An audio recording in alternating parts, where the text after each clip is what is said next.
Alors, pour avoir un bon résultat au laboratoire, il faut un bon prélèvement.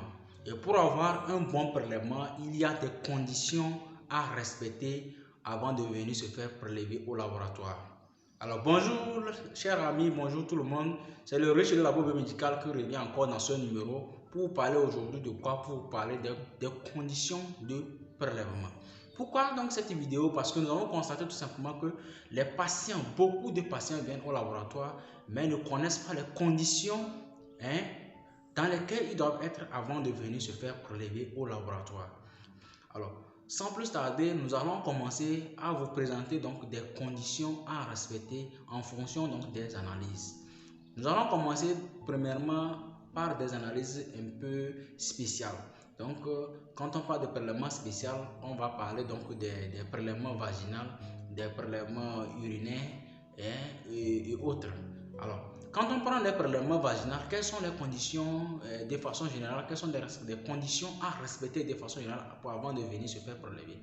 D'abord, quand vous voulez faire le prélèvement vaginal, donc cette analyse concerne donc les femmes, vous devez respecter ces conditions suivantes. Vous ne devez pas être dans les périodes de menstruation avant de venir faire le prélèvement. Ce n'est pas bien d'être dans les menstrues avant de faire le prélèvement. Vous ne devez pas être sous antibiothérapie, c'est-à-dire que vous prenez des médicaments contre des bactéries pour venir faire le prélèvement, ce n'est pas bien. Si vous êtes sous antibiothérapie, vous devez observer donc une rupture d'au moins 72 heures avant de venir faire le prélèvement. Troisième condition, vous ne devez pas prendre des rapports sexuels avant de venir faire le prélèvement vaginal. Quatrième condition, avant de venir faire le prélèvement, le matin quand vous vous réveillez, vous allez vous doucher avant de venir faire le prélèvement. Mais vous ne devez pas faire votre toilette intime. Qu'est-ce que j'appelle par toilette intime? Laver dans le vagin, faire une douche dans le vagin avant de venir se faire prélever, ce n'est pas bien. Vous n'aurez pas un bon résultat. Alors donc, c'est des façons de ramasser donc des conditions à respecter pour faire donc le prélèvement vaginal. Alors, je m'en vais sur le prélèvement urinaire. Le prélèvement urinaire en vue de l'examen cytobactériologique des urines, ECBU. L'examen même c'est l'ECBU. L'ECBU c'est cet examen-là qui permet de voir s'il y a des infections urinaires ou pas. Alors, quelles sont les conditions à respecter avant de faire le prélèvement urinaire? D'abord, il faut noter que c'est les urines du matin qui doivent être prélevées. Alors, pour que les urines, pour qu'on puisse avoir un bon résultat, il faut que les urines passent un temps dans la vessie de façon à pouvoir amener beaucoup de bactéries dans le prélèvement. Alors, il faut que au moins les urines dépassent au moins 5 heures dans la vessie avant de venir faire le prélèvement. Et comme on a dit, donc c'est des urines de matin. Déjà, quand vous vous couchez, supposons que vous vous couchez à 22h ou à 23h, vous vous réveillez à 4h ou à 5h, vous voyez que c'est un long temps pour pouvoir amener des urines fiables pour avoir un résultat fiable. Ok, nous passons sur le prélèvement qu'on appelle le spermogramme. Le spermogramme, c'est cet examen-là qui permet donc de dénombrer donc le nombre donc de spermatozoïdes dans le sperme. Voilà. Et cet examen-là aussi vise à voir si les spermatozoïdes sont mobiles, s'ils se déplacent pour pouvoir aller féconder l'ovule, ou bien s'ils sont en nombre suffisant pour pouvoir aller féconder l'ovule. C'est bien que c'est un, mais il faut une quantité suffisante pour qu'un puisse aller féconder l'ovule. Alors, il y a des conditions pour pouvoir aussi faire ce prélèvement-là. La condition phare, c'est l'abstinence sexuelle d'au moins 48 heures de temps. C'est-à-dire quoi? Vous ne devez pas coucher avec votre femme ou avec votre copine au moins 2 jours avant de venir faire le spermogramme. Maintenant, ce n'est pas trop bien aussi de dépasser 7 jours. 7 jours, c'est trop pour pouvoir venir faire donc, le spermogramme. Donc, ainsi, fini de façon ramasser les examens spéciaux à faire au laboratoire.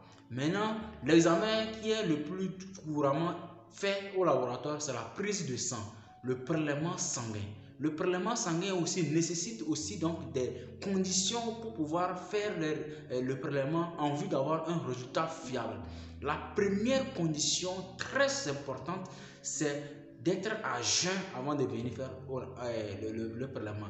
Quel qu'en soit ce prélèvement-là, il faut être à jeun avant de venir faire le prélèvement.